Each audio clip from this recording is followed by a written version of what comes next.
forward for another video. So glad that you're checking in. Thanks a lot. Just had a great weekend out in Deerfield, Massachusetts. If you folks have not been out to Deerfield, which, a lot of people said, hey, Ken, you've never been to historic Deerfield? No. But you know what? I settled that this week. Okay?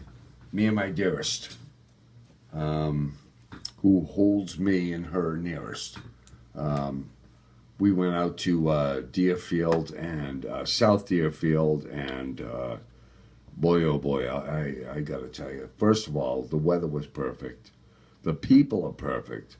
Some of the greatest things we've seen out there. Great butterfly conservatory, and check out some of my other videos I actually posted about the Dino dinosaur shop. I don't have their paraphernalia right with me, but incredible, and just a great time and a relaxing time. And we're going to be talking a little bit more about Western Massachusetts, which really doesn't get a lot of, unless it's, again, maybe it's like any news. Maybe it's just not that good. But it is good, and great people, and thank you to the people of South Deerfield, Yankee Candle, and I did a nice show from my hotel room at the Red Roof in Plus Plus. And we had a great time, so thanks, guys. And I just want to talk tonight, 7/30, 2019, the Blackstone River. We're traveling up that river. I told you that, and I made you a commitment. Talk a few minutes tonight about a couple of the towns. Blackstone River. Do you guys, how was the Blackstone River? How did it get its name? How did it get its name? And I've always been duped by this, but I'll tell you what. Until I found the internet. Anyway, William Blackstone. He was from Weymouth, Massachusetts, considered the first settler of Boston. Oh my gosh. That was 1623. And moved to Rhode Island in 1635. He built his home along the river in Cumberland. And you guys know that actually salmon, it's called a fish, used to swim up the Blackstone River. Can you imagine that?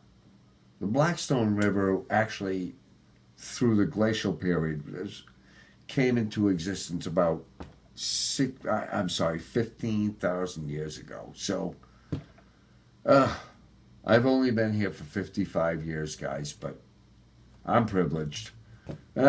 Anyway, that poor river. The Indian name, not the indigenous people of North America, not Native Americans. Check that term out. It was Kitta, Kitta, Cuck. Kittaka. The Great Tidal River starts at a 1,300 feet descent down to 430 feet. Eventually, the Blackstone River empties into Narragansett Bay. And so a lot of early settlers along, you have to understand that everything started in the east with Boston, in Rhode Island, and the way we're taught American history, and the more I read about history, it's like, yeah, we landed in this place, then we went here. No, there were already so many establishments throughout New England, and eventually they all tied together, maybe to current day. But so that was the original the indigenous people of North America. That was the name of the Blackstone River. Kitticock. 1790, Samuel Slater arrives and opens the first watered power mill. Okay? And that was the beginning in Pawtucket of the Industrial Revolution. The Blackstone River, approximately in square miles, runs north to south at 48 miles. Okay? It flows through 29 municipalities in Massachusetts alone. 29. So that means it's, there's the river and there's how it leaches out. And 10 in Rhode Island. Millville, population of 300. Okay, 3,000, I'm sorry. Incorporated in 1916, established in 1672, probably part of Mendon. Everything was part of Mendon back then. But right today, Millville, Mass. is 5.0 square miles. Really small.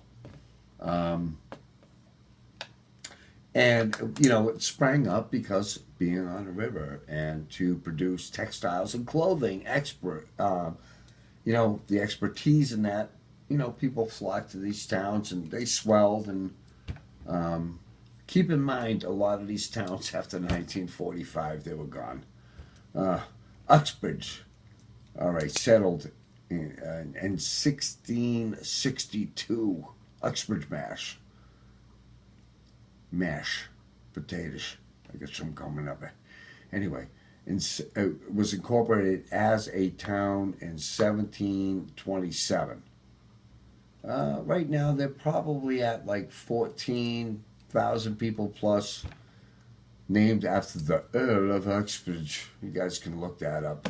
But they actually drove the power mills and made military outfits for the military, and they had a lot of woven mills. And so every town along the Blackstone became a powerhouse, and America became a powerhouse. But unfortunately, the mighty Blackstone, where salmon used to swim upstream, all that, came to a close. There was a joke back in the 1970s. Every day, you went to, to the Blackstone River, South Grafton, or Sutton, or, it depended on what they were making that day as far as tool and dye. Not tool and dye, but dye. The river really spawned clothing. It was, cashmere, cotton, and a lot of dyes. And, back then maybe they didn't realize the consequences to, the environmental consequences. And I joke around a lot, but it's just to engage you guys. And that river is beautiful right now. There is aquatic life coming back. Cranes are coming back. I've seen it. And it's going to take a long time to clean up. But anyway, it's on its way. And so, hey, join me next video. We're going to be talking about Greenfield, Massachusetts versus the cities. And also Baltimore. What's going on in Baltimore? Chicago. The politics playing in the city. The plight of the inner cities in America. We all know that, okay? So we'll take that up on another video coming soon to you guys. So take care and go Sox, guys. All right, thanks a lot.